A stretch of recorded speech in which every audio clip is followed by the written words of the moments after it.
Hello, everybody. Welcome to this week's interview. And this week we have Marc Kenney, originally from Nashville, Tennessee. How you doing there, Mark?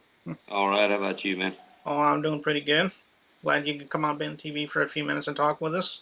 Um, let me start by the obvious question. How did it all begin for you? I mean, was it just something you've always wanted to do? I mean, did you just kind of get into it accidentally? I mean, maybe you could let us know on that.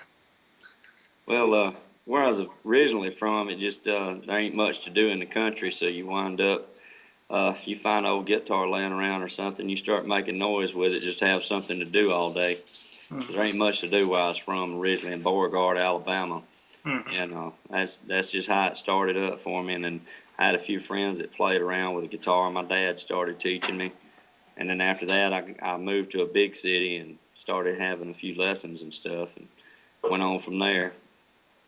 Well, that's good. Um, Let's see. So, how long has it been since you've done all this? I mean, is it? Have you only been doing it for a few years now, or? About 38 short years, something like that. Oh, well, you've been in it for quite a while, ain't you? A little bit. I almost got the hang of it. I see. I see. Um, excuse me. What? How many albums do you have now? Do you got a few of them, or you just got one, or are you in the process of having one? Maybe you can let us know that as well. I do songwriting albums mostly. I don't do full production country albums or anything like that. I write different styles of music, and you might get a pop song, a rock song, a country song, and a folk song all on one album of mine.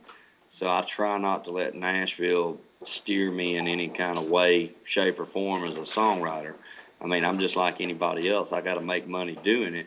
So the only way to do that is branch out and get as many crossover songs as you can.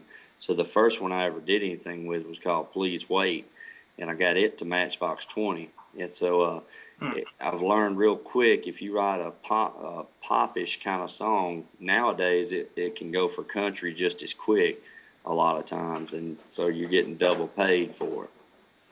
Hmm. Well, that's good. I've only heard a few songs by that group too. They're a pretty good group. But I'm glad that you're, getting successful at what you're doing, and that's what's important. And who knows, maybe one of these days you could actually do an album one day, if you get around to it. Yeah, And I've done three, we'll and be happy to plug it for you. So,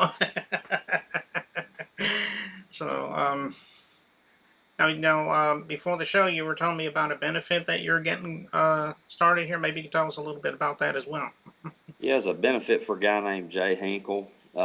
He was a musician that he happened to come to one of my shows like a Wednesday night up at Smith Station, Alabama, and I met him the day before on Facebook, and the very next day after I met him, he got in a bad motorcycle accident.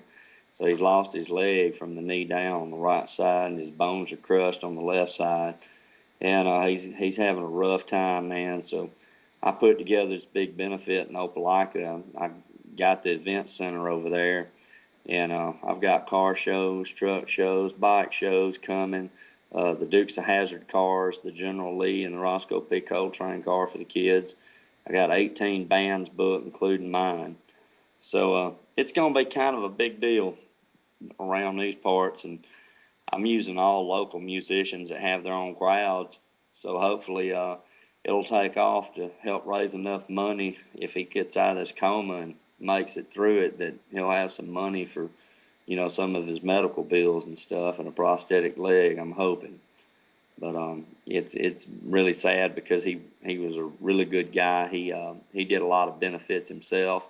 He was a car mechanic, Mm-hmm. and one of the biggest things he did, he had a woman show up in a car full of kids and everything she owned in it, and she'd been beat on by her husband, and she had run away, and the car messed up, and he fixed the car for her and gave her some money and didn't charge her a dime. That's one of the better things, one of the best things I've heard about him so far. But he's a really good guy, man. His name was Jay Hinkle, Yes. and he's still in a coma, and that happened on September the 12th. Oh, that's interesting. Well, I hope he gets better soon.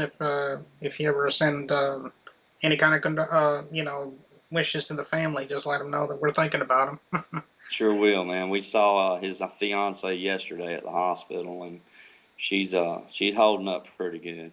She is, but she knows what she's up against too. Okay. And I understand you got like something you wanted to show us based on that little Gene Hinkle. Yeah, the actual flyers like this right here. You can find it on my Facebook page at facebook.com/mark.kenney1. Okay. That's MarkKenney.1, and you can download it off there. Or you can go to J Hinkle Benefit page. I'm the admin on that page, and you can actually download that flyer there also. Okay. Well, it's about time for us to go, but we would just wanted to thank you again for stopping by, Mark, and taking time to talk with us. And if you ever want to come back and promote something, you're more than welcome to come back. So I just thought I'd invite you personally to do that anytime you'd like. And so anyway, we'll be back in just a minute. Don't go. Appreciate it.